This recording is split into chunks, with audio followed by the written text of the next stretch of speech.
পয়া লাগিছে ৰাজ্যৰ স্বাস্থ্য বিভাগৰ সৰুবৰ সকলো চিকিৎসালয়তেই কেৱল নাই কৰবাত ডাক্তৰ নাৰ্ছ নাই কৰবাত নাই ঔষধ কৰবাত বিধ্বস্ত আন্তঃগাঁথনি নাই সা সৰঞ্জাম আন কৰবাত আকো চিকিৎসক নাৰ্ছৰ অৱহেলা মুঠতে মূৰৰ পৰাই গেলিছে ৰাজ্যৰ স্বাস্থ্য বিভাগ এয়া মৰিগাঁও জিলাৰ মৈৰাবাৰীৰ সমূহীয়া স্বাস্থ্য কেন্দ্ৰ পুৱা ৮ বজাৰ পৰাই কেন্দ্ৰটোত ৰোগীৰ ভিৰ পিছে 11 বজালৈকে নাই চিকিৎসক কেইটা বজাত আহিছে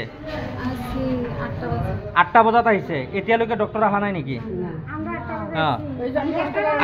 আপুনি কেইটা বজাত আহিছে 5 নম্বৰ লিখি দিছে এতিয়া কেইটা বাজিছে 11টা বাজিছে এতিয়ালৈকে কোনো ডক্টৰ নাই কিয় ডক্টৰ এনেকুৱাই কৰে নেকি এইজন চিকিৎসা কেন্দ্ৰটোৰ ডাক্তৰ নগেন মুখত কিবা এখোপা চুবাই পলমকৈ আহিল নগেন দিহিঙীয়া ডাক্তৰ সাংবাদিকৰ কেমেৰা দেখি খং উঠিল ডাক্তৰ সাহাবৰ মোবাইল কাঢ়ি লোৱাৰ চেষ্টা নগেন ডাক্তৰৰ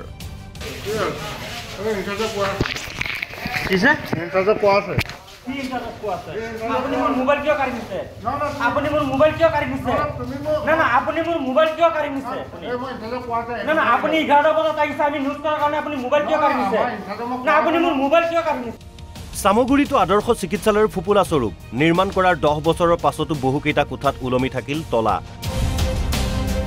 সিটি স্ক্যান এক্সৰে মেচিন নাই প্ৰয়োজনীয় চিকিৎসক চিকিৎসাকৰ্মী কিন্তু মডাৰ্ণ হস্পিটেল যেনেধৰণে স্থাপন হোৱাৰ পিছতে ইয়াত যিখিনি যাৱতীয় সামগ্ৰীসমূহ দৰকাৰ আছিল সেইখিনি আজি দেখিবলৈ নাপালোঁ আজি ইয়াত সিটি স্ক্যানৰ পৰা ধৰি আপোনাৰ এক্সৰে আপোনাৰ আল্ট্ৰাছাউণ্ড বিভিন্ন ধৰণৰ ইয়াত সামগ্ৰী হ'ব লাগিছিল ইয়াত যিখিনি যন্ত্ৰপাতি স্বাস্থ্য বিভাগৰ হিচাপে কিন্তু এইটো আজিলৈকে দেখিব নাপালোঁ চিকিৎসালয়খন আজি 7-8 বছৰ হোৱাৰ পিছত আজিলৈকে যেনেধৰণৰ ডক্টৰ হ'ব লাগিছিলে নাৰ্ছ হ'ব লাগিছিলে তেনেকৈ আজিলৈকে দেখি নাপালোঁ এয়া ৰহাৰ ৰন্থলীৰ সামূহিক স্বাস্থ্য কেন্দ্ৰ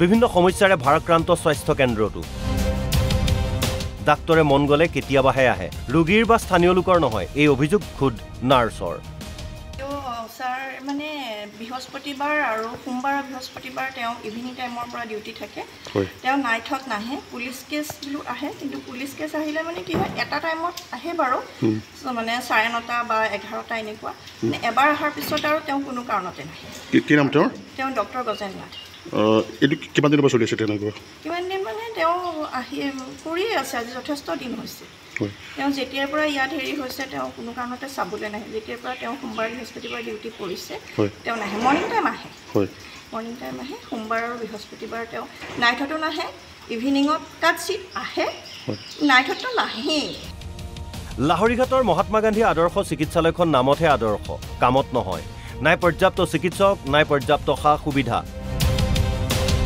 নাই যি নাই সাধাৰণ ৰোগৰ ঔষধো নাপায় ৰোগীয়ে আমি সরকারি স্লিপ লইছো সরকারি ওষুধ দাওয়া একো লেখা নাই সম্পূর্ণ কিনিবা লাগে আমি গরিব মানুহ ঔষধ এটাও পোৱা নাই সৌ সিদিনালৈকে 3 বছৰ ধৰি ৰাজ্যৰ স্বাস্থ্যমন্ত্ৰী হৈ আছিল কেশৱ মহন্ত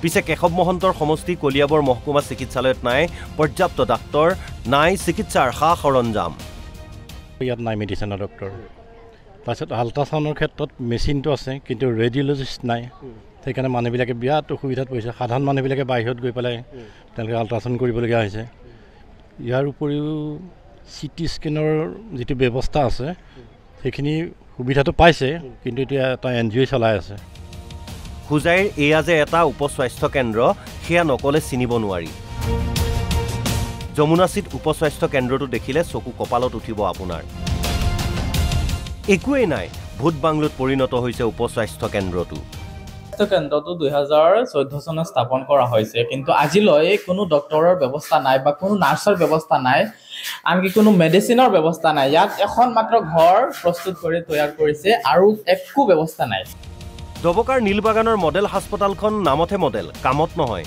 চিকিৎসকৰ সংখ্যা কম চিকিৎসাৰ সা সুবিধাও তেনেই সীমিত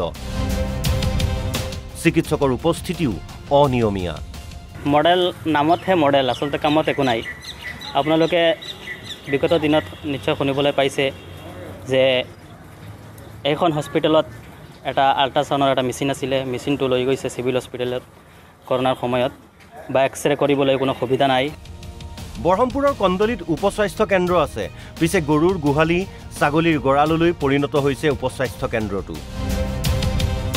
নিৰ্মাণ হ'ল, পিছে আজিলৈকে মুকলিহে নহ'ল। এনেহে চৰকাৰে আচলতে এনেহে বনালে, কাৰণ আজি বহুত বছৰ ধৰি এই স্বাস্থ্যখন কোনো মূল্যহীন হিচাপেহে বনালে, কাৰণ আজিলৈকে কোনো না ডক্তৰ না নাৰ্ছ আৰু ভিতৰৰ যিসোপা মূল্যৱান সম্পত্তি আছিলে সম্পত্তি আজি এতিয়া বৰ্তমান ধ্বংস। বনালে তেনেদৰে এতিয়া পৰি একো ভিতৰৰ সামগ্ৰীবোৰ গোটেই তোমাৰ পচি সৰি মানে চেচ হৈ গৈছে, বেয়া হৈ গৈছে, আৰু চুৰ তুৰ সোমাই গোটেই চাগে খিৰিকি চিৰিকি ভাঙি যত যি ভাল ভাল বস্তু এইবিলাক চব লৈ গৈছে। মাজুলীৰ জিলা অসামৰিক চিকিৎসালয়খনৰ কথা কৈ থাকিলেও শেষ নহয়। বিল্ডিং দেখিলে মেডিকেল কলেজ যেন লাগিব।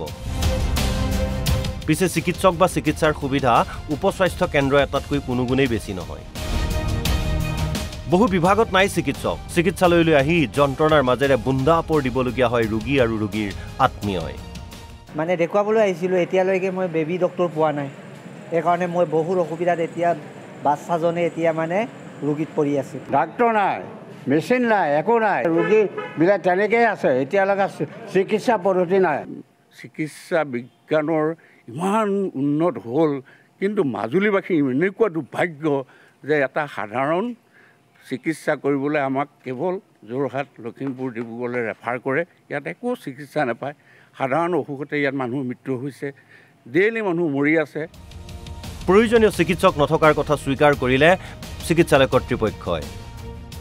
চিকিৎসকৰ অলপ অসুবিধা আছে, এই সম্পৰ্কে আমি চৰকাৰক জনোৱা হৈছে, হয়তো অনতিপলমে চৰকাৰে দিব। ৰেডিঅ'লজিষ্ট আমি চৰকাৰক জনাইছোঁ। ৰেডিঅ'লজিষ্ট আচলতে আগতে চৰকাৰে দিছেও, দিওঁতে কিন্তু ইয়াত জইন কৰা নাই। বাকী মেডিচিন নাই, আমাৰ পেডিয়াট্ৰিক্স নাই, ৰেডিঅ'লজি নাই, এইখিনি নাই। নাই, হয়, নাই। মুঠৰ ওপৰত এনেকৈয়ে চলিছে ৰাজ্যৰ স্বাস্থ্য বিভাগ। বিগত 3 বছৰত বিভাগটোৰ মন্ত্ৰী হৈ থাকি কি কৰিলে কেশৱ মহন্তই, সেয়া তেওঁহে জানিব। এতিয়া স্বাস্থ্য বিভাগৰ দায়িত্ব ল'লে মুখ্যমন্ত্ৰীয়ে নিজেই। পূৰ্বে প্ৰায় 15 বছৰ স্বাস্থ্যমন্ত্ৰী হৈ থকা মুখ্যমন্ত্ৰী হিমন্ত বিশ্ব শৰ্মাই ৰাজ্যৰ স্বাস্থ্য খণ্ডৰ এই দুৰ্গতি শেষ কৰিব পাৰিবনে? কি ব্যৱস্থা ল'ব তেওঁ? Bureau report, NB news.